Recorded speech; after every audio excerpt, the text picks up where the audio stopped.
RSS நூற்றாண்டுக்கு அஞ்சல் தலை வெளியிடும் அவல நிலையில் இருந்து இந்தியாவை மீட்க வேண்டும். மகாத்மா காந்தியடிகளின் பிறந்த நாளில் அனைவரும் உறுதிமொழி ஏற்கவர் முதலமைச்சர் மு.க. ஸ்டாலின் வலியுறுத்தல்.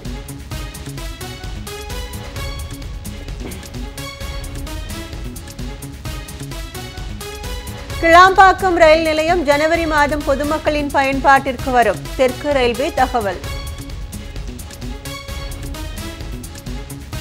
நெல் கொள்முதல் மற்றும் சேமிப்பு கிடங்குகளில் தேவையான வசதிகளை ஏற்படுத்த வேண்டும். உழவரின் உழைப்பில் விளைந்த நெல் மணிகள் உலைக்கு செல்லும் வரை பாதுகாக்கப்பட வேண்டும். டெல்டா மாவட்ட அதிகாரிகளுக்கு முதலமைச்சர் மு.க. ஸ்டாலின் அறிவுறுத்தல். கரூர் சம்பவம் தொடர்பாக தவறான தகவல்களை பரப்பி 41 பேரின் மரணங்கள் உசாசீனப்படுத்தப்படுகின்றன.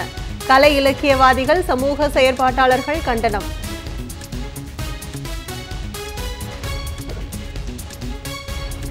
நுகர்வோர் உணவு பொது விநியோகத் துறைகளின் நாடாளுமன்ற குழு தலைவராக கனிமொழி MP நியமனம். தொழில்துறைக்கான நாடாளுமன்ற குழு தலைவராக திருச்சி சிவா நியமிக்கப்பட்டுள்ளதாக சபாநாயகர் ஓம் பிர்லா அறிவிப்பு. பாஜக ஆளும் ஒடிசா மாநிலத்தில் காவல்துறை துணை ஆய்வாளர் தேர்வில் மோசடி. 25 லட்சம் ரூபாய்க்கு வினாத்தாள் விற்பனையான நிலையில் மோசடி தொடர்பாக 117 பேர் கைது. விஜயின் விளம்பர வெறிக்காக 41 பேரை பலி கொண்ட கரூர் கொடுந்துயரம். நடிகர் விஜயின் செயல் நியாயமற்றது என அவரது ரசிகர்கள் கொந்தளிப்பு. விஜயிடம் தலைமை பண்பு துளி அளவு கூட இல்லை என பேட்டி. சென்னை கொடுங்கையூரில் திடக்கழிவுகள் அகற்றும் பணி தீவிரம். பயோமைனிங் முறையில் இதுவரை 20 லட்சம் மெட்ரிக் டன் திடக்கழிவுகள் அகற்றப்பட்டுள்ளதாக மாநகராட்சி தகவல். 46 அலங்கார வண்டிகள், 56 கலைக்குழுக்களுடன் மைசூரு தசரா ஊர்வலம் கோலாகலம். 750 கிலோ எடையுள்ள தங்க அம்பாரியில் சாமுண்டீஸ்வரி அம்மன் ஊர்வலம்.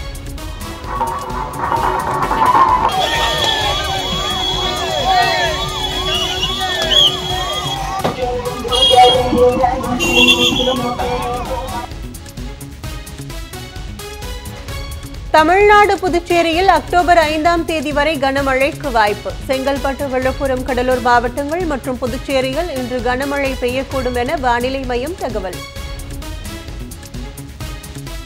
ஆப்கானிஸ்தானில் சீரான நிலைக்கு திரும்பிய இணைய சேவை. தொலைத்தொடர்பு மீண்டும் கிடைத்ததால் மக்கள் மகிழ்ச்சி.